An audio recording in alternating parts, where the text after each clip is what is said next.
The courtroom is quiet. Isha Ross sits at the defense table, composed in a simple navy blue dress. Her hands are folded. They are strong hands, stained with faint traces of clay. Her lawyer, Arlene, reviews notes. At the plaintiff's table, Matthew Ross sits in an impeccably tailored suit, exuding confidence. Beside him, Chloe holds his hand, her expression a mask of support. We hear Isha's voice. It is calm, reflective, almost like she is speaking to a friend. Isha, they say that when you're about to die, your life flashes before your eyes. They don't tell you what happens when you're about to be set free. It's not your life that flashes. It's all the moments you stopped living it. The camera slowly pushes in on Isha's face. She is not looking at Matthew or Chloe. She is looking at the judge's bench, but her eyes are distant, seeing something else entirely. Isha. My name is Isabelle Ross. For 15 years, I was the wife of Dr. Matthew Ross. For the last 4 of those years, I was also something else. Something invisible. Something heavy. Judge Sanchez looks over her glasses at Arlene. Judge Sanchez, Mrs. Ross's lawyer, you have one final witness. You may call them. Arlene stands. She doesn't look at her notes. Arlene, Your Honor, the defense calls Mrs. Chloe Vance to the stand. A subtle ripple in the room. Chloe's eyes widen. Matthew squeezes her hand, a silent command for calm. Isa doesn't turn to look. Isha. Chloe. The new model. Upgraded. Improved. No cracks. No flaws. At least, that's what he thought. That's what they all think. But clay doesn't lie, and neither does gravity. CHLO? Me? But I'm not part of the divorce. Arlene, on the contrary, Mrs. Vance, you are the reason for it. Isha. There it is. The word everyone thinks but never says in a courtroom. Reason, cause, blame. They want a villain. They want a story with clear lines, good and bad, victim and perpetrator. But life isn't clay. You can't just cut it in half and put the pieces side by side. Chloe rises, walks to the witness stand, is sworn in. She sits, adjusting her skirt, looking at Arlene with wide, innocent eyes. Isha. I watched her walk to that chair and I didn't feel anger. I felt curiosity. What did he promise her? What version of me did he use as a warning? The cold wife? The distant wife? The broken one? Arlene. Mrs. Vance, you have been married to Dr. Matthew Ross for 18 months. Is that correct? Chloe. They've been the happiest 18 months of my life. Isha. Happiest. She means it too. You can see it in her eyes. She thinks this is happiness. The performance of it, the pose. I held it for 11 years before I couldn't anymore. Arlene. And before that, you were his personal trainer. Chloe. A small, placid smile. We formed a deep spiritual connection. Arlene. Did you know he was married? Chloe. He said his marriage was over in all but name. That Isabelle was just occupying space. Isha's jaw tightens, the first crack in her composure. Isha, that's exactly what depression feels like. You're not living, you're just occupying, taking up room, breathing air, but not really there, not really present. He wasn't wrong, he just didn't understand why. This is the hook. We are inside her head. We hear the truth behind every word spoken in the courtroom. The betrayal is not just the affair, it's the abandonment in her darkest hour. The audience is locked in. Arlene continues her questioning. Arlene, Mrs. Vance, I'm going to show you what has been marked as Defendant's Exhibit D. She hands a paper to the bailiff, who gives it to Chloe. It's a printout of a social media post. ARLEN. Can you read the highlighted portion for the court, please? Chloe looks at it. Her composure flickers. Reading quietly. The universe has a plan. Sometimes you have to let go of the life you planned to make room for the life that is waiting for you. Isha. Letting go. Such a beautiful phrase. So clean. So easy. Like opening your hand and watching a bird fly away. But that's not what letting go feels like.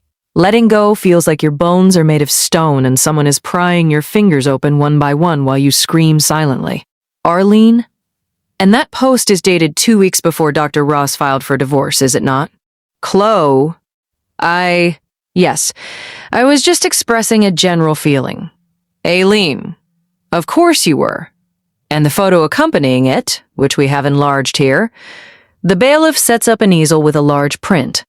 It's a candid photo of Matthew, looking tanned and relaxed, sitting on a deck overlooking a lake.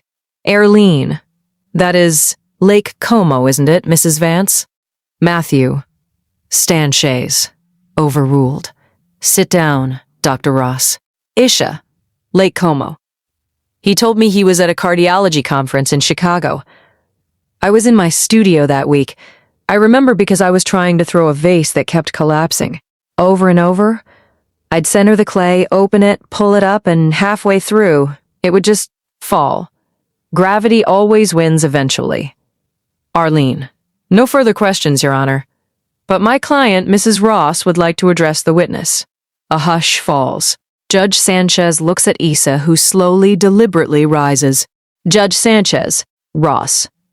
Approach the witness. Isha walks from behind the table. She carries nothing. She just stands a respectful distance from the witness stand, looking at Chloe. It's a long, unnerving look. Isha, up close. She's younger than I thought. Or maybe just less tired. Her skin is smooth. Her eyes are bright. She hasn't been up at 3 a.m. staring at the ceiling wondering if the sun will ever rise again. Not yet. Maybe not ever.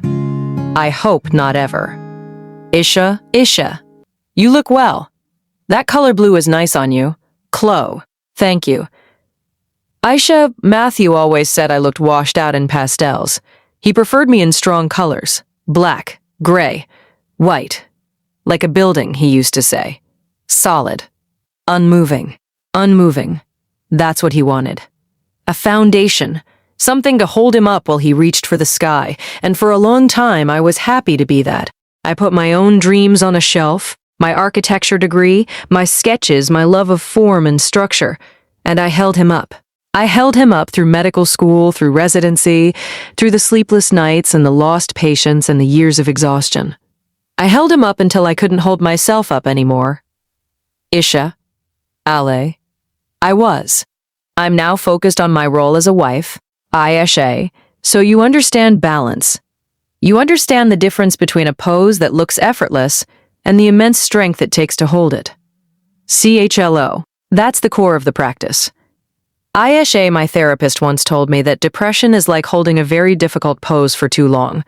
It's exhausting. You can't breathe. Your muscles scream, but you're terrified that if you let go, you'll just crumble. Isha, I never told anyone that before.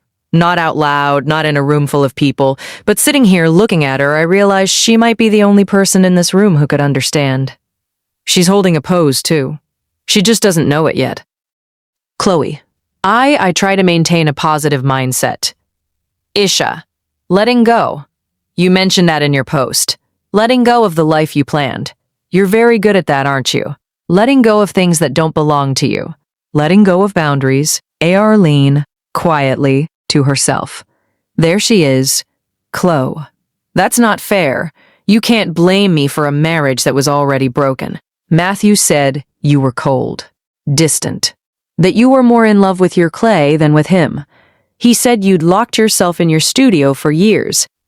Isha, the studio, my safe place, my cage, my salvation. How do I explain the studio to someone who has never needed one? Isha, a loud voice soft, did he tell you why I was in my studio? Shh. A lie.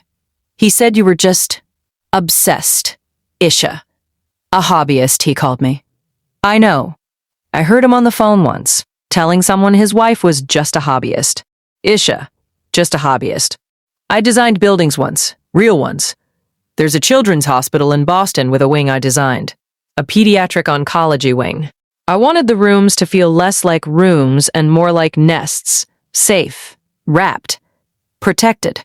I never got to see it built. Matthew got a job offer in New York, and we moved. I put my portfolio in a box and became a doctor's wife. Isha. Aloud.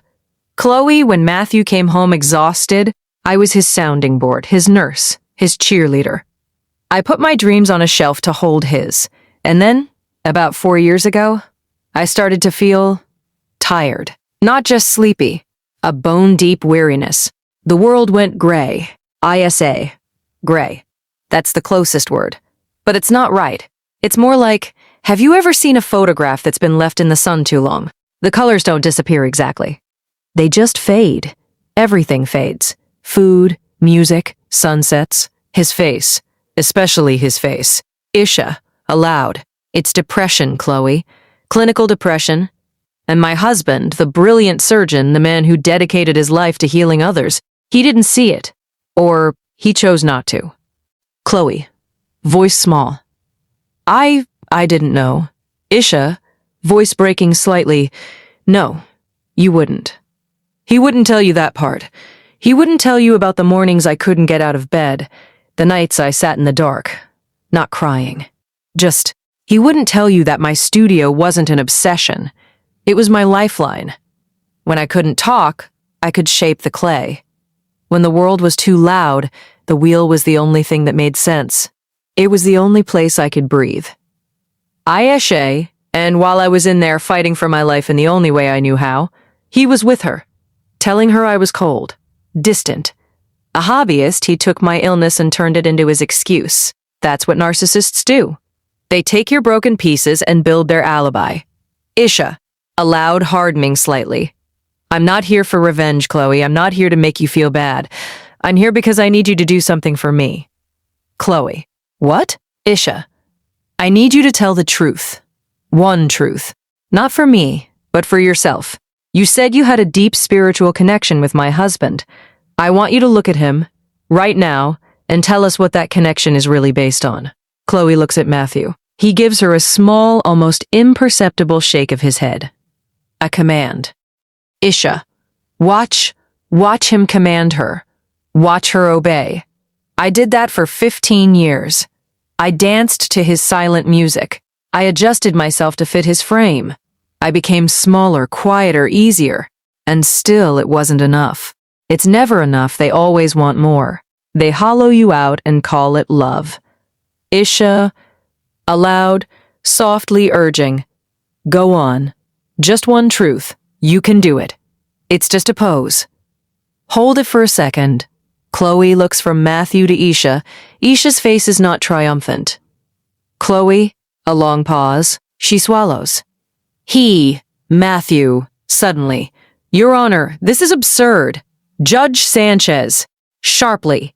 Dr. Ross. One more outburst and you will be held in contempt. Mrs. Ross, continue. Isha waits. Chloe looks back at Matthew. The mask is gone. For the first time, we see fear in her eyes. Fear of him. Isha. There it is. The look I know better than my own reflection. That's what he does. He doesn't hit you. He doesn't yell. He just looks at you. And in that look, you feel yourself shrink. You feel yourself disappear. I know that look. I lived in that look. Chloe, very quietly, he needs me to be perfect. Isha. What? Chloe, I am his new perfect wife. The yoga instructor who is always zen. The one who never ever has a bad day. I am not allowed to have a bad day. Isha. And there it is. The truth. Not the truth I came for. A better one. A sadder one. Chloe. Looking at Isa. He told me about you. He said you fell apart.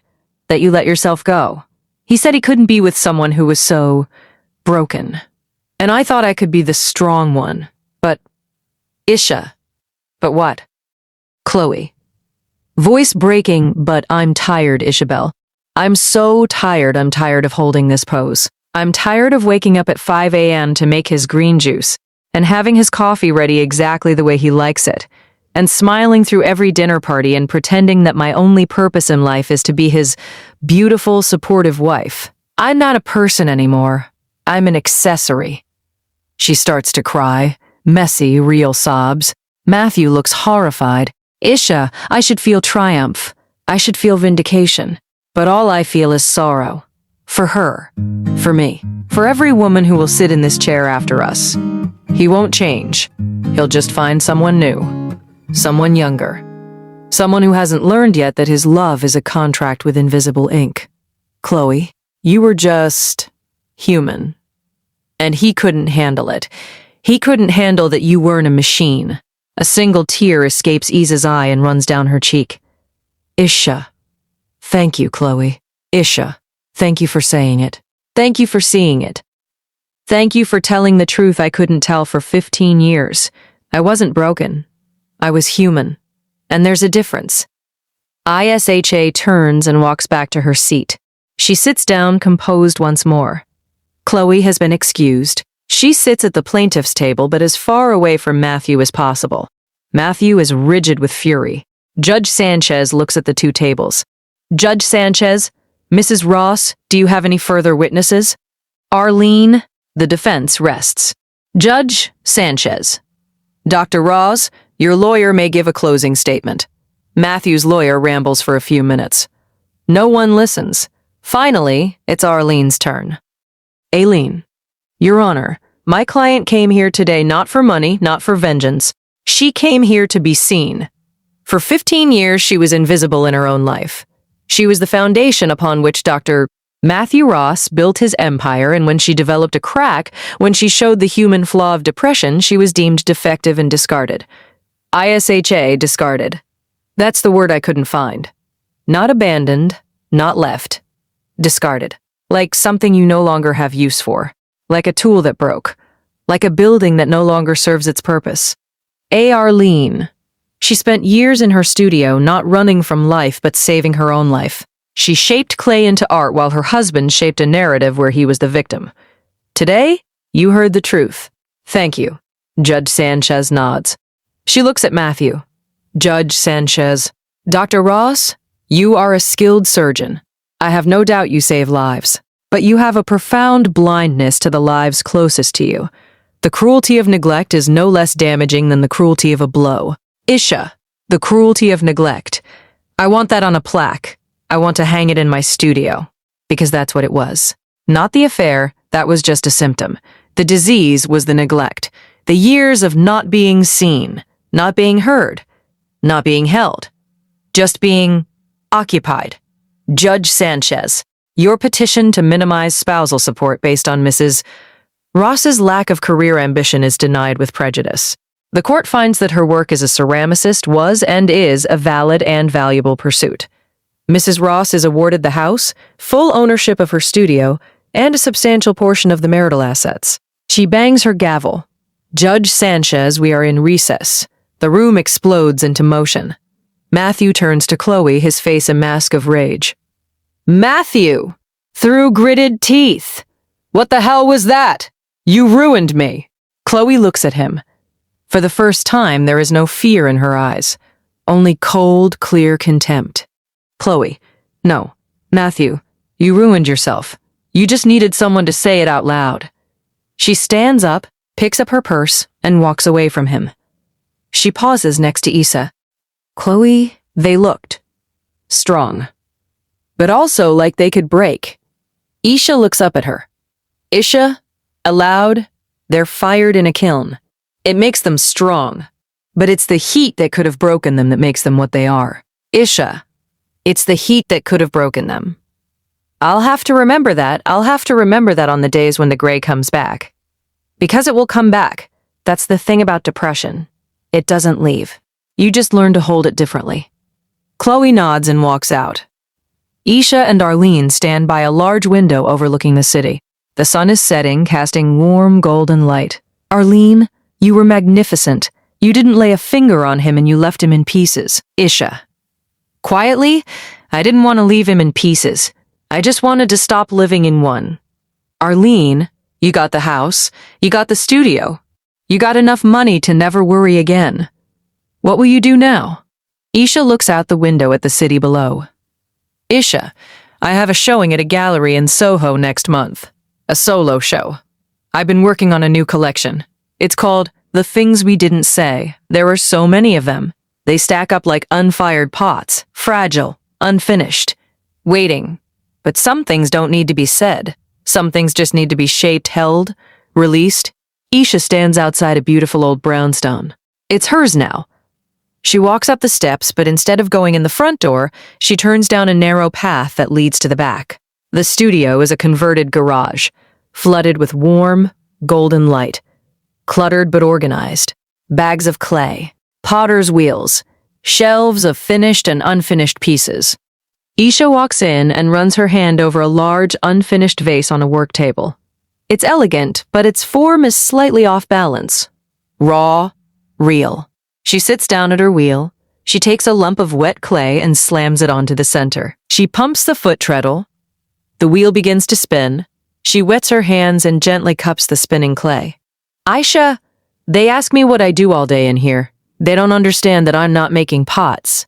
I'm making peace. I'm taking the gray and shaping it into something that can hold light. I'm taking the weight I carried for so long and turning it into something beautiful. The clay rises between her fingers, taking shape. ISA. Matthew wanted a building. Solid, unmoving.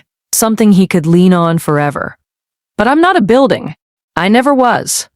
I'm clay. I'm meant to be shaped and reshaped. I'm meant to be fired and glazed and fired again. I'm meant to be held. Yes.